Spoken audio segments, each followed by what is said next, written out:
Hello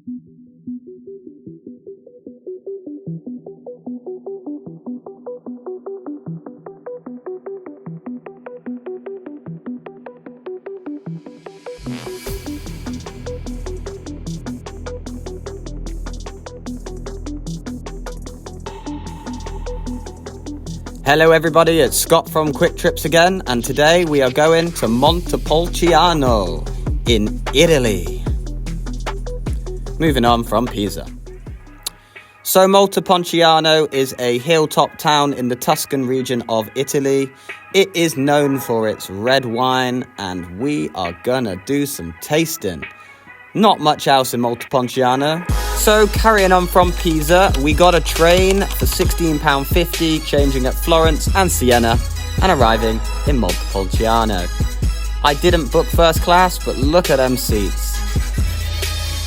It was a 3-hour journey in total, but it was very scenic, so it wasn't too bad. Now, one thing you need to know is Montepulciano is a small town in Italy and not many people speak English. Montepulciano train station is not in Montepulciano, so you will have to get a taxi. It takes about 15 minutes and costs about £20, but make sure you book ahead. This was my hotel, Hotel Alberto San Biagio, £63. Look at the view from my balcony, not too shabby. We arrived at night.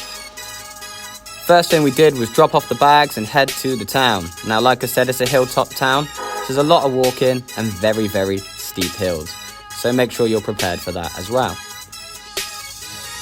And at the top of the very large hill, we have a very famous archway that you may know from the film Twilight, A New Moon. Here's a scene. And here's the archway. So here's a few shots of the town itself when I finally made it up the hill. More Fiat 500s in abundance again. They love them in Italy. There's a small one in the background there, a very, very old one. So, as I said, it was March 2023, and it was quite quiet at the time, which was actually quite nice because it's a very scenic town, and it was better not to have too many crowds in the background. If you want to get your Instagram photos, March is a good time. It's very windy though, and quite cloudy. So this is the lead up to the main square, Piazza Grande. You'll probably recognize it from a film. Twilight, New Moon maybe. This is the Bow Tower, and shortly I will give you a scene to prove it's from the film. There it is. So before coming to Montepulciano, I had never watched Twilight, and now I have, and I'll be honest, it's not my thing. So all you diehards out there, slate me in the comments all you want.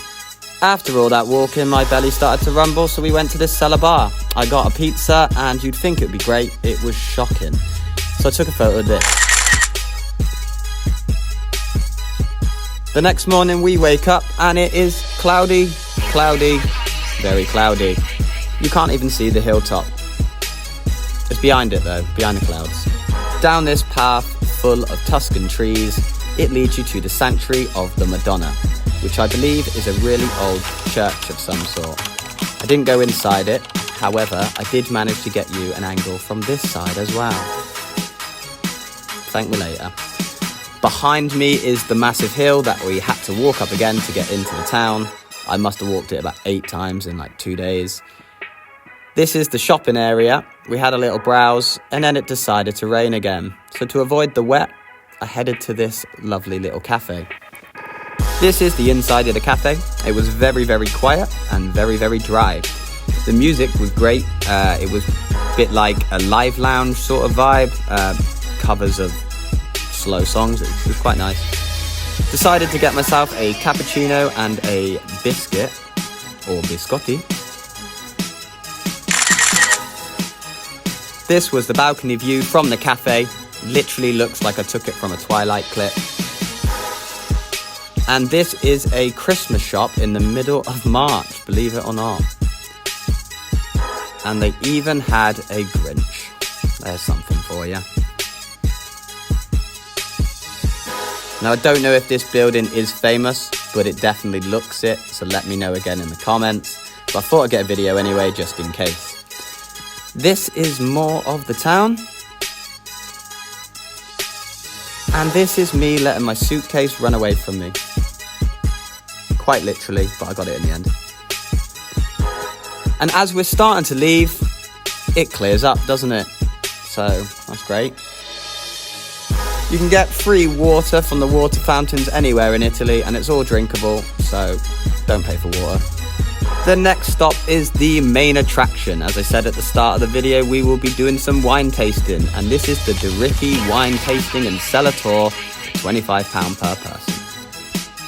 These are the 20 hectolitre barrels of wine. They also do a 10 hectolitre and I believe a 5 hectolitre from memory.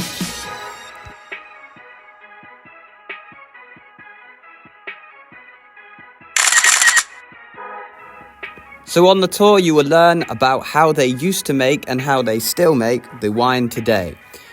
You'll learn about the history of the brand and why it's so important to the town. Here's your 10 hectolitres that you were so excited about. There you go. And another scene from the Twilight movie. Last one, promise. Literally them just walking down the cellar steps. So as we progress with the cellar tour, we find out a bit more of the backstory of the company itself and a bit of Montepulciano history. We also get a chance to get some more photos, of course. This is the wine tasting where the wine ranges from taste and price, and you get to mark it out of 10 in your little book. They also give you a platter of cheeses and meats, which was incredible. Best part of the tour, if you ask me. The rest of the tour group was late, so we had to rush off at the end and get a taxi. It was €20, but I've just rounded it up to pounds for you for the ending when we do the recap. Recap. The train from Pisa was £16.50, the taxi was £20, the hotel was £63 for the night, the wine tasting tour was £25 and the taxi back was £20, total of £144.50. That's it. So if you like the video, like it. If you want to subscribe, subscribe. And if you don't want to do anything, don't. Quick Trips.